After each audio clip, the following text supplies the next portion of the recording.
WHO പ്രകാരം ഒരു 70-80% cancer രോഗികൾക്ക് വേദനയാണ് ഏറ്റവും കൂടുതൽ ഭയാനകമായ ഒരു സിംറ്റമായിട്ട് പറയുന്നത്. പെയിൻ കുറയാനുള്ള അല്ലെങ്കിൽ പെയിൻ്റെ സിഗ്നൽസ് കട്ട് ഓഫ് ചെയ്യാനുള്ള കെമിക്കൽ ഇഞ്ചെക്ട് ചെയ്യാണ്. ഇതിൽ സംഭവിക്കുന്നത് എന്താണെന്ന് വെച്ചാൽ രോഗി ആ വേദന സഹിക്കുന്നുണ്ട്, അത് ട്രീറ്റ്മെൻറ്റ് എടുക്കുന്നുണ്ട്, പക്ഷേ വേദന ഇങ്ങനെ തിന്നുകൊണ്ടിരിക്കുന്നതിന് പകരം ഒരു ക്വാളിറ്റി ഓഫ് ലൈഫ് ഇമ്പ്രൂവ് ചെയ്യാനും ആ ഭാഗത്തുള്ള നാഡികളിൽ നിന്ന് വരുന്ന വേദന അറിയാതിരിക്കാനും കൂടെയാണ്. കീമോതെറാപ്പി റേഡിയേഷനൊക്കെ ചെയ്യുന്നുണ്ട്, പക്ഷേ വേദന മോർഫിൻ 120 ഡെയിലി മോർഫിൻ കഴിച്ചിട്ട് പോലും അയാളുടെ പെയിൻ കുറയുന്നില്ലായിരുന്നു, ഉറക്കമില്ലായിരുന്നു, മോർഫിൻ്റെ സൈഡ് എഫക്ട്സ്, വയറ്റിന് പോകാനുള്ള ബുദ്ധിമുട്ട് ഒക്കെ പ്രശ്നമായിരുന്നു. അങ്ങനെ നമുക്ക് കോളേജിൽ നിന്ന് റെഫർ ചെയ്തൊരു പേഷ്യൻ്റ് ആയിരുന്നു. അപ്പോൾ അവർക്ക് നമുക്ക് ചെയ്ത് കൊടുത്ത പ്രൊസീജിയറാണിത്. ഇത് പറഞ്ഞാൽ മോർഫിൻ, ട്രമഡോൾ, ബുപ്രനോഫിൻ പോലത്തെ മരുന്നുകൾ. ഇതിൻ്റെയും ഒരു ലെവൽ എത്തുമ്പോൾ ചിലപ്പോൾ അതിൻ്റെ സൈഡ് എഫക്ട്സ് പ്രകടമായിട്ട് വരാം. അത് കോൺസ്റ്റിപ്പേഷൻ, അതായത് വയറ്റിന് പോകാൻ പറ്റാത്ത അവസ്ഥ, രുചിയില്ലായ്മ, ഛർദി, ക്ഷീണം, ഒരുപാട് ഉറക്കത്തിൽ നിന്ന് ഇങ്ങോട്ട് ഒന്നും വരുന്നില്ല, എപ്പോഴും ഒരു സെഡേറ്റീവായിട്ട് പേഷ്യൻസ് വരിക.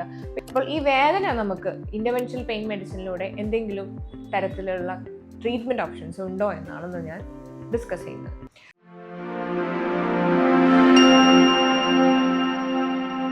ക്യാൻസർ നമുക്കറിയാം, നമ്മളുടെ ജീവിതത്തിൽ തന്നെ ഒരു വഴി മാറ്റി വിടുന്ന, നമ്മളുടെ ജീവിതത്തിൽ ഇനിയും അങ്ങോട്ട് എന്നുള്ളൊരു ചോദ്യം വരുന്നൊരു മാരരോഗമാണ്. തീർച്ചയായും ഒരുപാട് അഡ്വാൻസ്ഡ് ആയിട്ടുള്ള ട്രീറ്റ്മെൻറ്റ് ഓപ്ഷൻസ് നമുക്ക് അവൈലബിൾ ആണ്. മോഡേൺ മെഡിസിൻ ഒരുപാട് മുന്നോട്ട് എത്തിക്കഴിഞ്ഞിട്ടുണ്ട്. പക്ഷേ ഇത് വന്നു കഴിഞ്ഞാൽ വേദനയാണ് ഏറ്റവും വലിയ പിടിച്ചം. WHO പ്രകാരം ഒരു 70-80% ക്യാൻസർ രോഗികൾക്ക് വേദനയാണ് ഏറ്റവും കൂടുതൽ ഭയാനകമായ ഒരു സിംറ്റമായിട്ട് പറയുന്നത്. അപ്പോൾ ഈ വേദന നമുക്ക് ഇൻ്റർവെൻഷണൽ പെയിൻ മെഡിസിനിലൂടെ എന്തെങ്കിലും തരത്തിലുള്ള ട്രീറ്റ്മെൻറ്റ് ഓപ്ഷൻസ് ഉണ്ടോ എന്നാണെന്ന് ഞാൻ ഡിസ്കസ് ചെയ്യുന്നത്. ഞാൻ doctor Najwa, interventional pain physician, Cortex Spine and Pain Care, Eranhipalam. ഇപ്പോൾ ക്യാൻസർ നമുക്കറിയാം, ഡയഗ്നോസിസ് തൊട്ട് അതിൻ്റെ ആ ഒരു ബാഡ് ന്യൂസ് നമ്മളുടെ ഡോക്ടേഴ്സ് പേഷ്യൻസിലേക്ക് എത്തിക്കുന്നത് തൊട്ട് തുടങ്ങും അതിൻ്റെ ചികിത്സ. തീർച്ചയായും ഒരു ലാഘവത്തോടു കൂടെ കാണേണ്ട ഒരു വിഷയമല്ല. എന്നാലോ അതിന് കൃത്യമായ ചികിത്സ പറഞ്ഞു കൊടുക്കുകയും അതിന് അനുസരിച്ചുള്ള കൗൺസിലിങ്ങും കാര്യങ്ങളും നൽകുകയും ചെയ്തു കഴിഞ്ഞാൽ ഫലപ്രദമായ ട്രീറ്റ്മെൻറ്റ് ഓപ്ഷൻസ് നമുക്കുണ്ട് തന്നെ.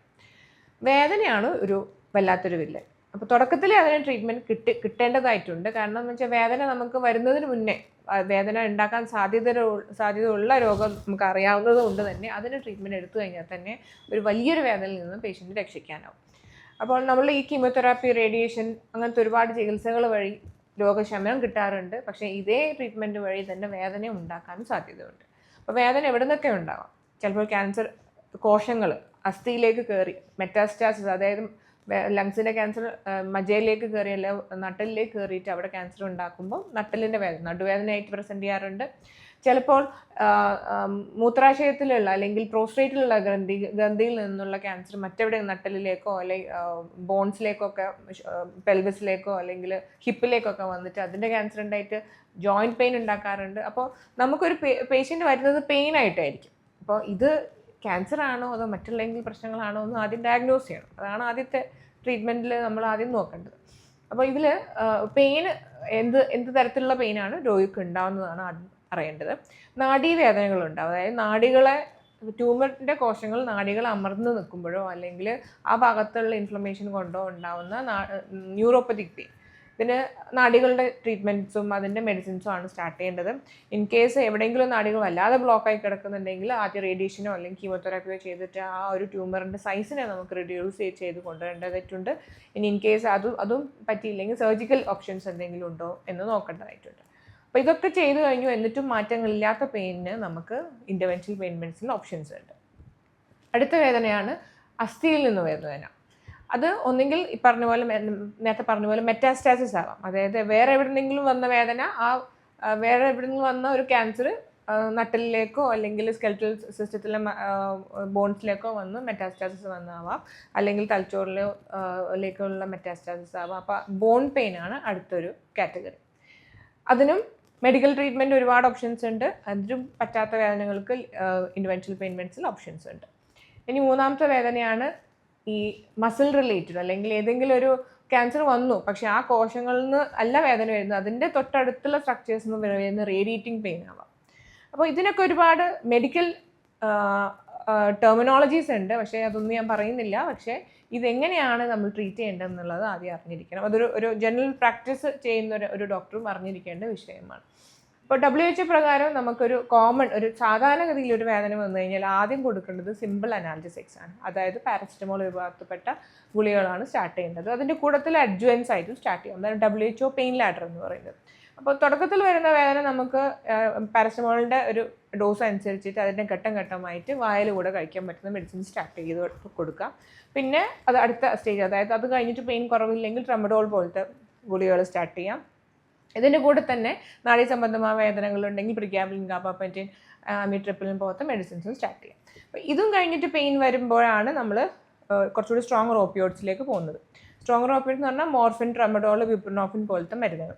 ഇതിൻ്റെയും ഒരു ലെവലെത്തുമ്പോൾ ചിലപ്പോൾ അതിൻ്റെ സൈഡ് എഫക്ട്സ് പ്രകടമായിട്ട് വരാം. അത് കോൺസ്റ്റിപ്പേഷൻ, അതായത് വയറ്റിൽ നിന്ന് പോകാൻ പറ്റാത്ത അവസ്ഥ, രുചിയില്ലായ്മ, ഛർദി, ക്ഷീണം, ഒരുപാട് ഉറക്കത്തിൽ നിന്ന് ഇങ്ങോട്ട് ഒന്നു വരുന്നില്ല, എപ്പോഴും ഒരു സെഡേറ്റീവായിട്ട് പേഷ്യൻസ് വരിക. അപ്പോൾ ഇതൊക്കെയാണ് മോർഫിൻ്റെയൊക്കെ സൈഡ് എഫക്ട്സ്. പക്ഷേ ഈ ഗുളിക കഴിക്കേണ്ട സമയത്ത് കഴിച്ചില്ലെങ്കിൽ പെയിൻ വരികയും ചെയ്യും.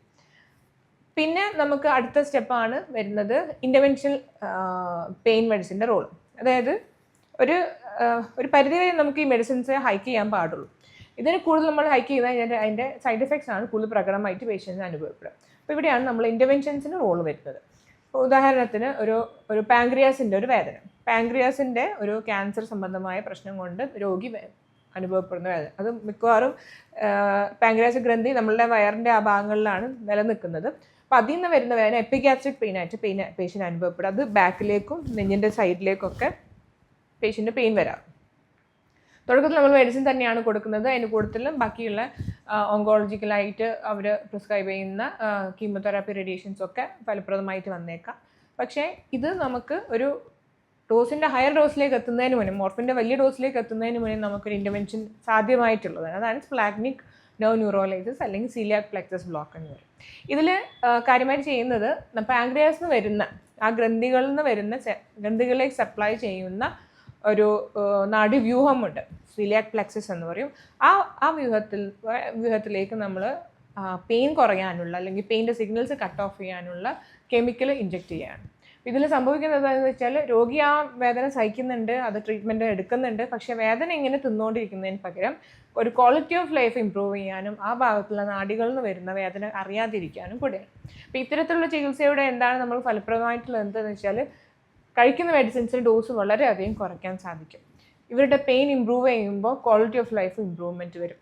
അവർ ചികിത്സയോട് കുറച്ചുകൂടി സഹകരിക്കാൻ സാധ്യമാകും. ഒരു ഹോപ്പ് ഇൻ ലൈഫ് വരാൻ സാധ്യതയുണ്ട്. അപ്പോൾ ഇത്തരത്തിലാണ് നമ്മൾ ഈ പറഞ്ഞ ക്യാൻസറിൻ്റെ ചികിത്സ മുന്നോട്ട് പോകുന്നത്.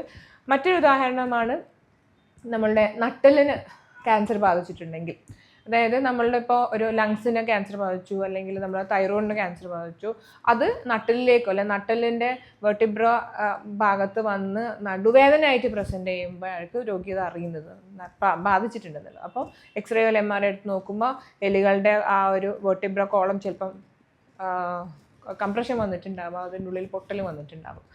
സാധാരണ ക്യാൻസർ പേഷ്യൻസിന് ഇപ്പോൾ പ്രത്യേകിച്ച് വലിയ അഡ്വാൻസ് ട്രീറ്റ്മെൻറ്റിലോട്ടൊന്നും പോകാറില്ല. പാലിയേറ്റീവിലോട്ടൊക്കെ അങ്ങനെയാണ് മെഡിസിനൊക്കെ കൊടുത്തു വിടാറ്. പക്ഷേ നമുക്ക് ഇൻ്റർവെൻഷൻ പെയിൻ മെഡിസിനിൽ നമുക്ക് അതിനൊരു ട്രീറ്റ്മെൻറ്റ് ഓപ്ഷനുണ്ട്.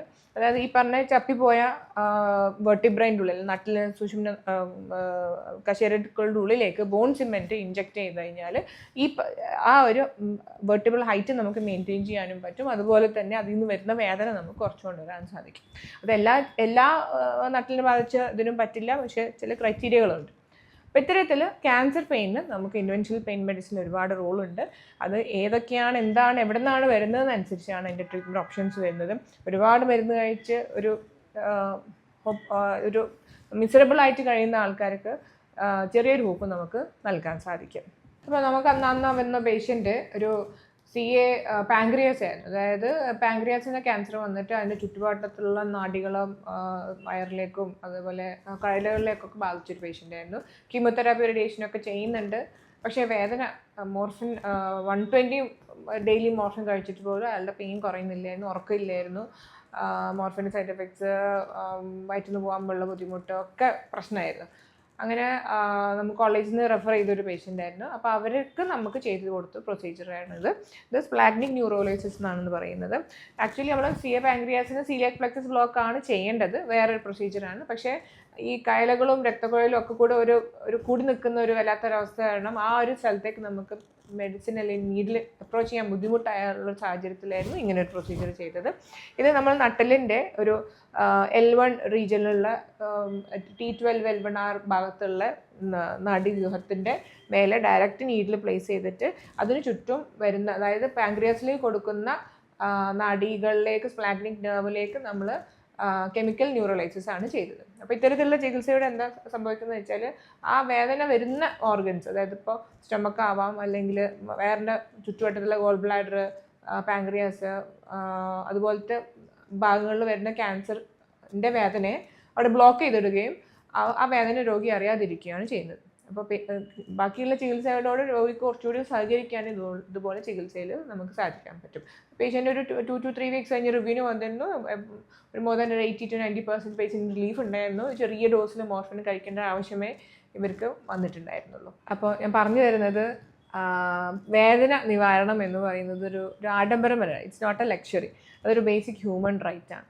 അപ്പോൾ ആ ഒരു ഹ്യൂമൻ റൈറ്റ് പേഷ്യൻ്റ് എപ്പോൾ വയലേഷൻ വരുന്നു അപ്പോൾ നമ്മളുടെ മനുഷ്യത്വം ഇല്ലാതാവുന്നുണ്ട്. അപ്പോൾ നമ്മൾക്ക് കഴിയാവുന്ന വിധം നമ്മളുടെ കഴിവിൻ്റെ പരമാവധി ഏതൊരു പേഷ്യൻ്റെയും ഒരു ക്രോണിക് പെയിൻ ഉണ്ടെങ്കിൽ, ഒരു ക്യാൻസർ പെയിൻ ഉണ്ടെങ്കിൽ നമുക്ക് അത് മാറ്റിയെടുക്കൽ നമുക്ക് ചെയ്തു കൊടുക്കാൻ പറ്റുന്ന ഏറ്റവും വലിയ ഉപകാരമായിരിക്കും.